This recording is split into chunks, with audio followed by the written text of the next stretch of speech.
It's midwinter here in Northern Europe, and today is the shortest day of the year. The sun rose at 10 PM and it will set at 13:51 this afternoon. Temperatures this morning are just below 0 degrees C, meaning the snow is wet and compressible. And this is making driving conditions feel pretty easy, especially given the XJ is on 5 psi.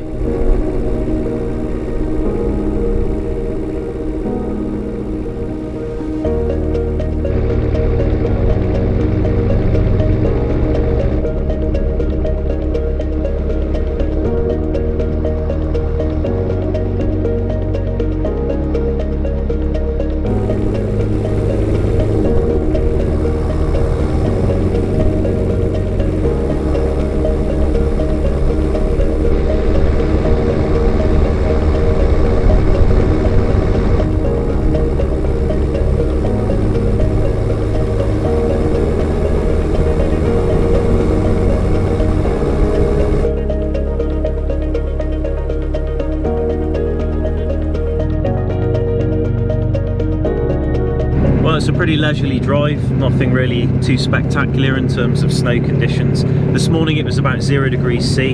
Tonight it's going to be -18, and a couple of days ago it was -30 degrees C. The weather's really crazy at the moment. We just had a big storm pass over, but the snow isn't really that high and it's compacted down due to the warmer temperatures we had.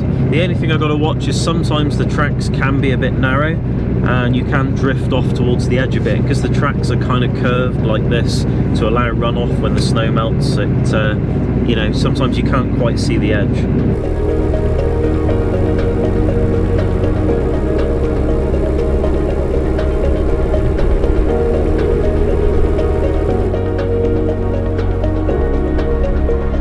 The brightest part of the day is behind me, and I'm deep in the rolling hills of this wilderness area. Temperatures are dropping though, and I can feel it on the inclines and behaviour of the tyres, so I'm going to stop and even the odds.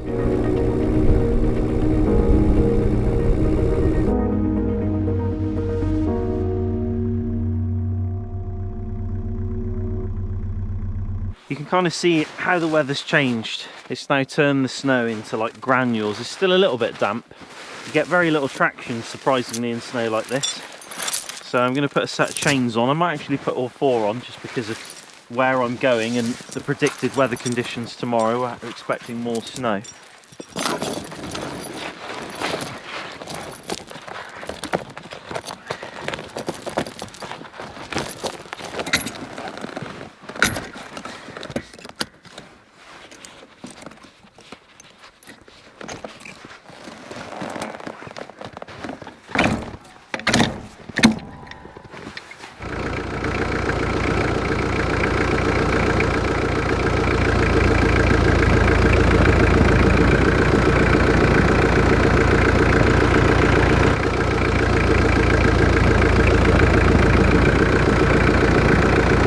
I think chains can be sort of off-putting for some because they take a bit of time to set up and it can be kind of a bit of a pain in the butt, and then you drive with them and they loosen up and you've got to sort of tighten them up again.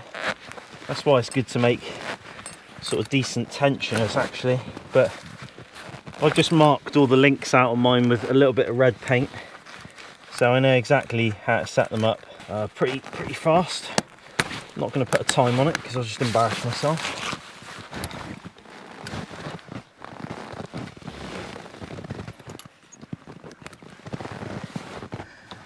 That one feels like it's going to loosen right up.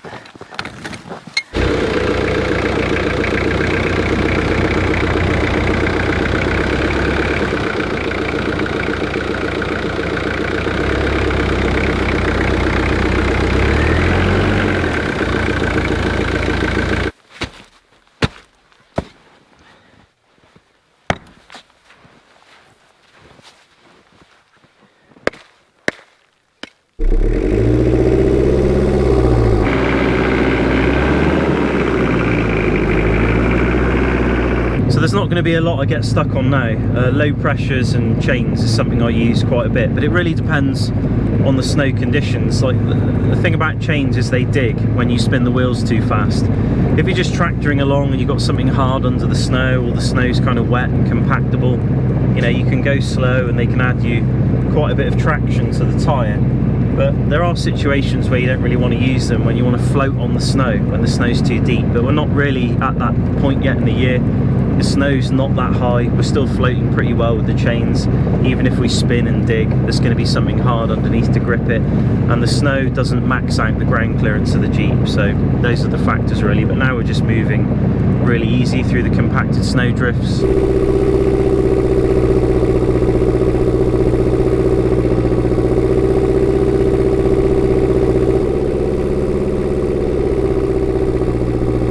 Despite the added traction, nature has shown me once again that I need to pay attention. This isn't a dramatic recovery though, just a very typical one that I find myself doing at least a handful of times every winter.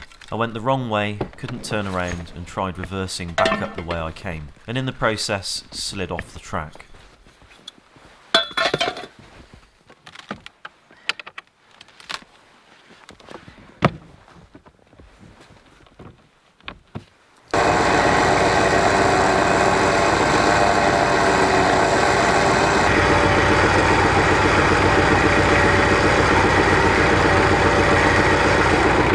This snow's got about as much traction as a tub of Aquaglide.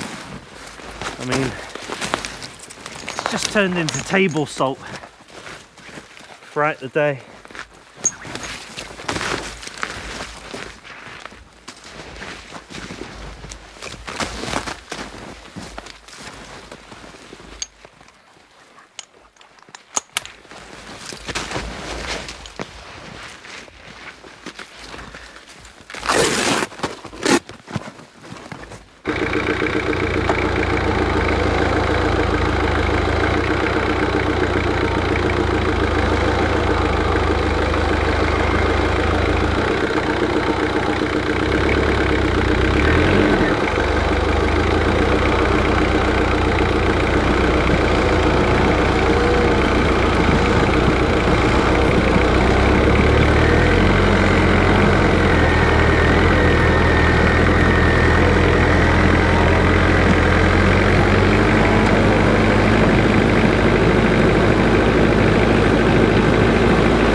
Back on track, although it looks like I won't make it to the location I originally marked on the map.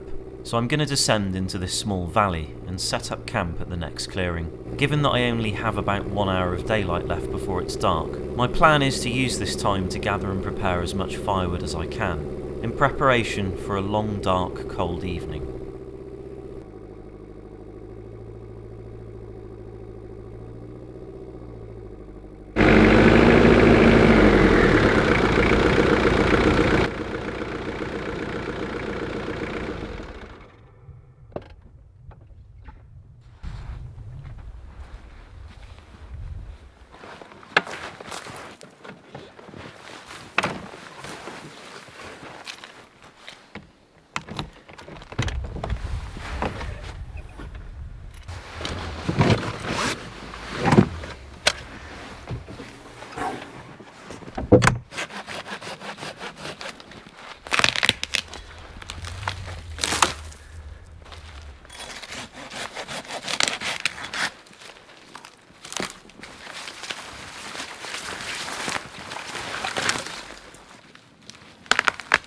The wood at ground level is damp, so dead standing is generally what I'm looking for. Dead goat willow and spruce are commonly found suspended off the ground here, and the core is always dry when it's like this. Obviously the bigger the better, but beggars can't be choosers, and I'll take what I can get.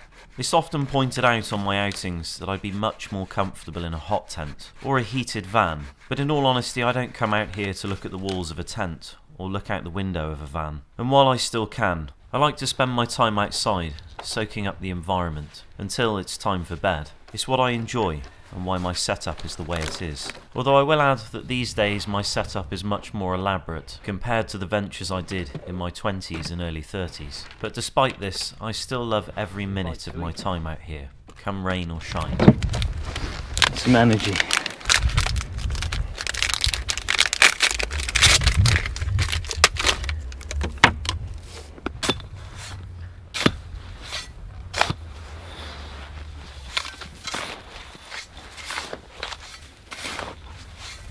There's been multiple fires here. I think hunters have used this place.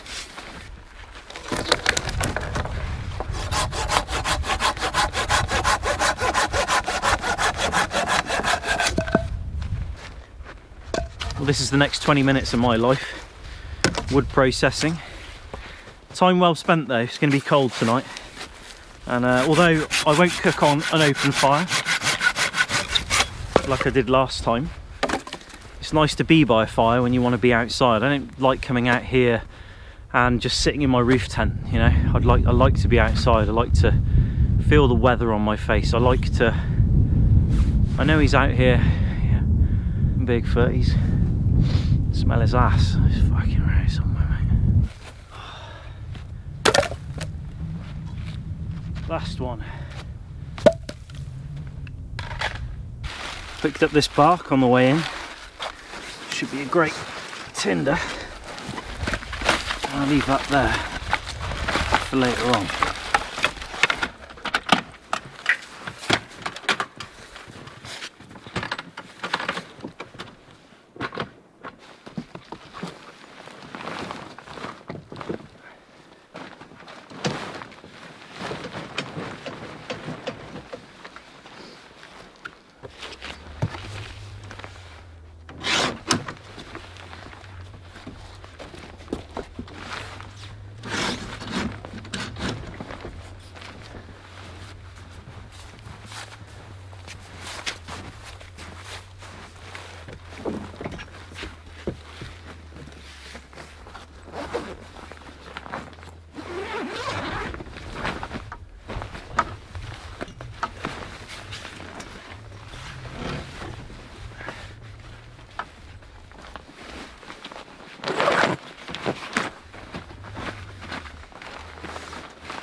That's basically the roof tent done. I decided to change the setup a little bit. I built a ladder. It isn't completely finished yet. I was going to add some kind of traction here. I just haven't figured it out, and it's got like a temporary coat of paint on it. I was going to wrap line it with like an aggressive bed liner, but it's bolted in pretty solid. 2 plates on the inside here at the bottom and at the top, and on the outside as well. You know, it's pretty good. I just need to build a step down here that goes in the 2-inch hitch, like the toe socket thing, so I can stand on that first, then go up.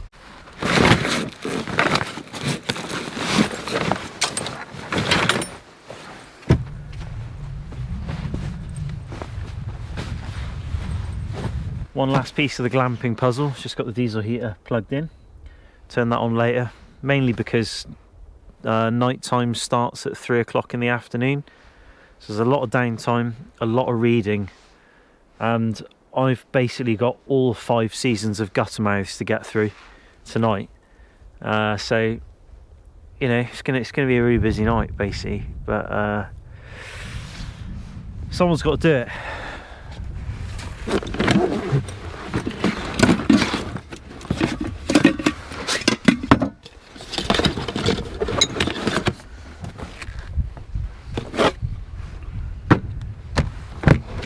Time for a cup of tea. You know it is. Just granules. It's so difficult to drive in these conditions. This granulated snow is always the worst of it. Gonna do a couple of litres of hot water in this flask. Should keep me going for the rest of the day.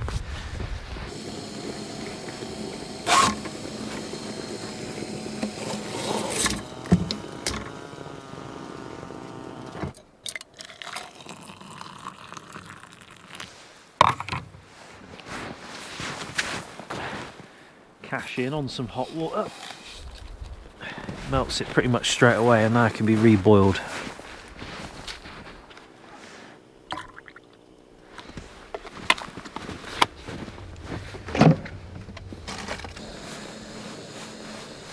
There we go.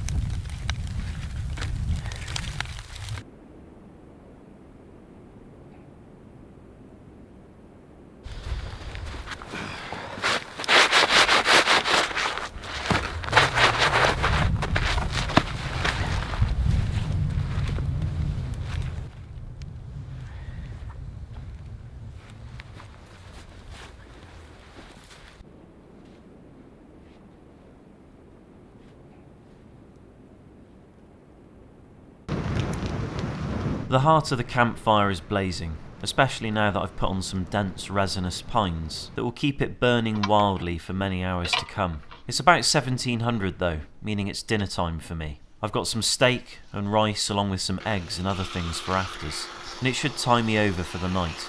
The rest of my evening will be spent sitting by the fire and doing the odd camp chore here and there.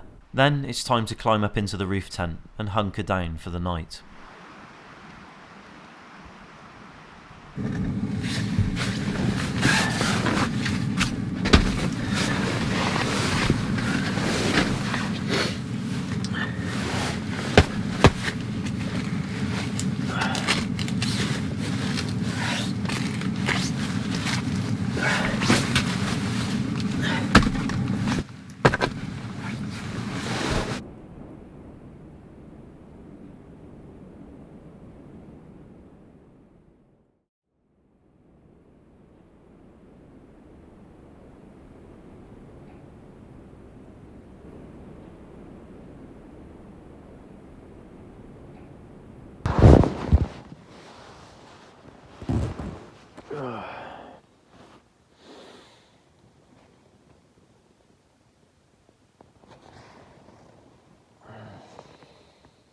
Well, it's bright and early in the morning, and I slept pretty well, to be fair. I was out cold by about, I think, 9 o'clock and woke up around 3, heard something moving around outside.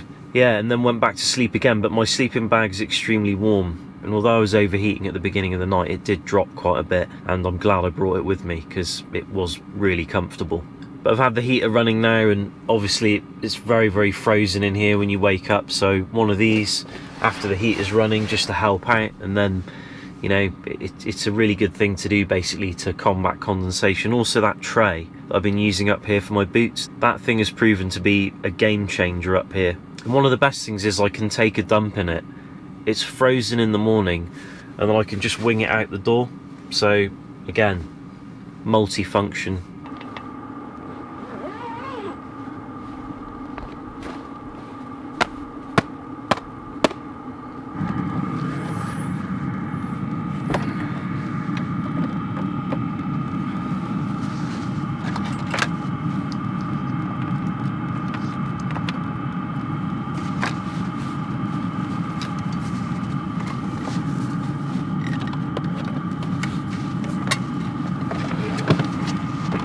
Well, it's predicted to snow all day, and typically I took my awning off the last time I came out, not the actual mounting in the bag, but actually took the material off of the awning because it had mould on it, and I had to put it in the bathtub and treat it, so that's kind of still ongoing, so I don't have an awning. So everything's just going to get covered in snow, but whatever. That's my trick in the morning to keep the can going. Just put an extension on the exhaust and a bit of warm air hit the can. It's like a lazy, desperately need a cup of tea in the morning trick. And obviously, like every morning when I'm out, I'm doing my condensation removal process of my roof tent. So if you have a look at it, the mattress is stuffed underneath the floor of the roof tent, and the outlet for the diesel heater is pumping hot air underneath all of that, which is kind of coming out around the sides and going up and kind of removing all the moisture in the tent. So the issues where I have had condensation building up is not kind of in the open spaces where air can move around. It's where the bottom of the tent, like the condensation mat and the floor and the mattress, are up against the material, and you get frost building up in between. And if you don't sort of deal with that and you go home, put it in a garage and you don't open it, it obviously turns to moisture, and you might have issues if you leave it for too long. So this is just kind of my process anyway for yeah, getting it sorted.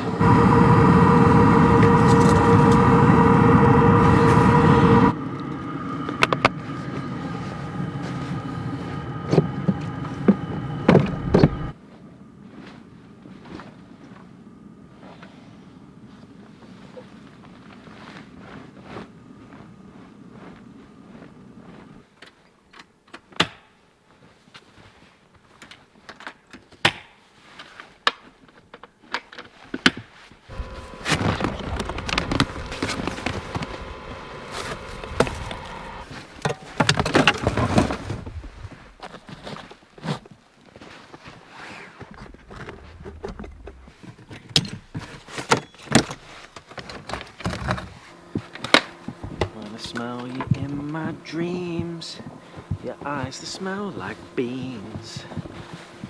Stupid.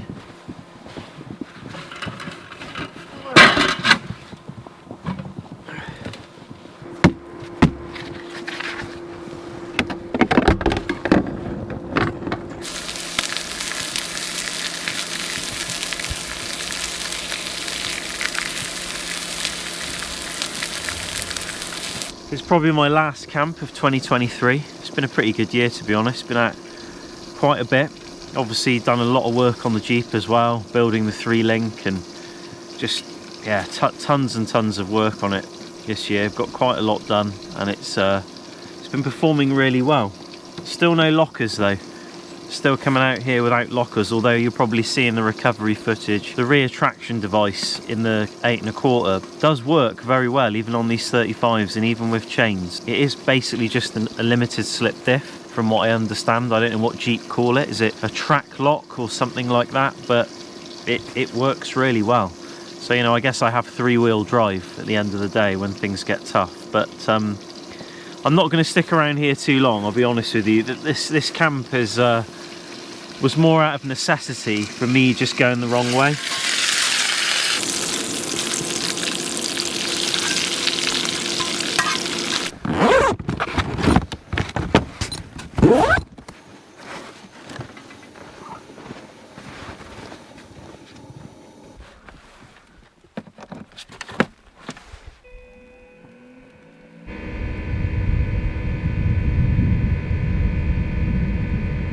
So there's been more snowfall, and not a huge amount, but you can kind of see some of the snow drifts that have been created in the days gone by. And obviously we've got like a fresh layer of powder on the surface that is contributing to just a bit of a higher level of snow. But that shouldn't be an issue. It's just powder. It's pretty easy. And then underneath that, you've got that crust I talked about yesterday, which is kind of not as bad as it was yesterday. And then underneath you have the granules, which you can kind of see there. They're like little balls of water that have kind of frozen.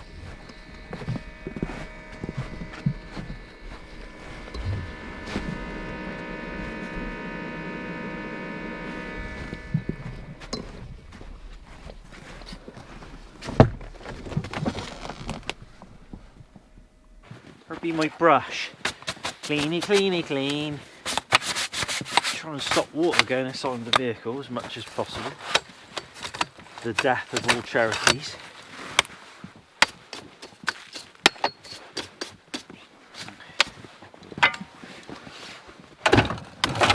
I've had those rear chains now for about 4 or 5 years, and they're really good chains. I've made some changes to them. They're originally for a 32, so I lengthened them and put more cross links and stuff, and they function really well. It's a slightly heavier chain. I opted for a lighter chain for the front. I probably won't ever lock my front axle because it's a Dana 30, sorry, not 35, a Dana 30. Obviously recently built that up and made it as tough as I could with chromollies and things, but you know, I'm in Europe and obviously in the US you have a lot more options with axles and parts. Here you just don't. It's too expensive. You just got to try and make things work. So a 35 is probably the biggest tire I would ever go to, but I didn't want to add too much weight to the tire really with a very heavy chain. But it's not a brilliant chain, I'll be honest with you. It is a pain in the ass to work with. I mean, it doesn't even make sense that this won't go through that hole now. It doesn't want to go through that friggin' hole, does it? Thing is, if I even get it through that hole, it's never going to fucking come out. That's the problem. I have to take my gloves off. Then you know it's shit because you've got to take your gloves off. And I'm bleeding everywhere. They use these and they're just crap. You shouldn't be using those for this to go through. Just shouldn't be done.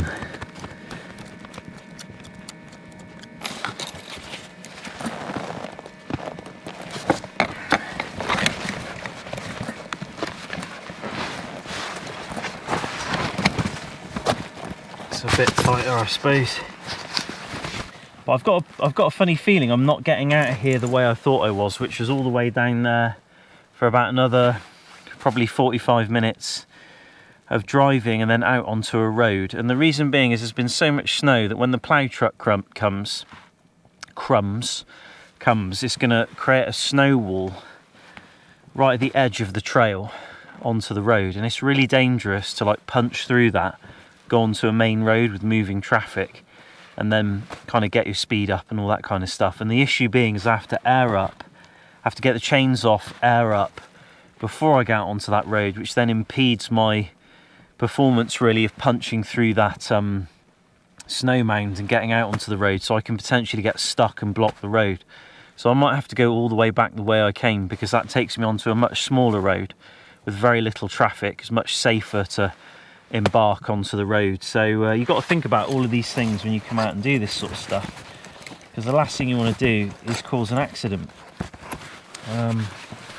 you know, or be in one yourself, you know what I mean?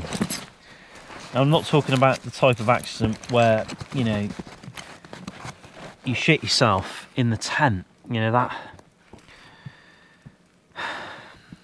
yeah, we've all done it, right?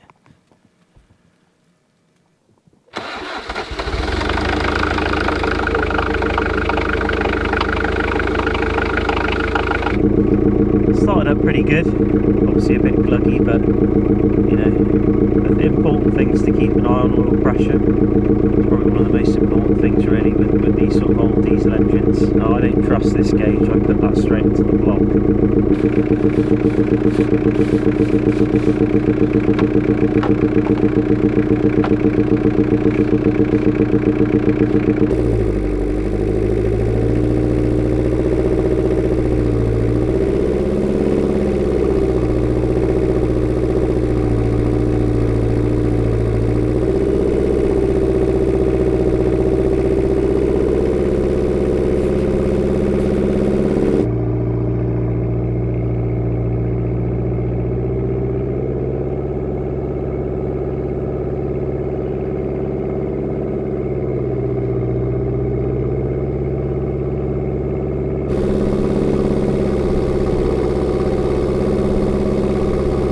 It has to be said, following tracks from a previous day isn't much fun. Staying on them just isn't as easy as you think, but it all depends on the type of snow you're driving. In Sweden, this type of snow is called sockersnö, meaning sugar snow. It's hated by forest workers, loggers and machine operators because it's very, very poor for traction, and it's notorious for vibrating machinery and axle hop on inclines.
I've reached the end of the track and I'm almost there. Just gonna get a bit closer, chains off, tyre pressure, and then I'm onto the main road and on my way home. Just doing one night this time round. Was gonna do a couple, but me and a friend of mine, actually seen him on videos before, we've got a 5-day trip planned this winter, and he's just doing a lift, 33s, gull wing windows, something with his cooling system, a new battery and a lot of other stuff, so he can sort of get his vehicle up together really for doing the snow. But saying that, even on 35s and chains on all 4 tyres, it's been pretty hard going here and there. I mean, it's not been impassable, but it's just that inclines are something you've just got to take a little bit of time on. And bear in mind, I'm on 4 psi as well, so it should be a fairly big footprint really with those chains as well. But it's been a good year, 2023. This is the last video on the channel for 2023 until the new year. So I just want to say a big thanks to everyone for supporting. I really appreciate it, and also a big thanks to Patreons for supporting the channel too. Yeah, if you enjoyed this video, hit the like button. It does help with the forever scrutinizing algorithm for us creators. But or yeah, you know, just appreciate the support in general. Thanks for watching. So have a fantastic Christmas if you do celebrate it. Have a great new year. Happy 2024, and I'll see all you guys hopefully in the new year.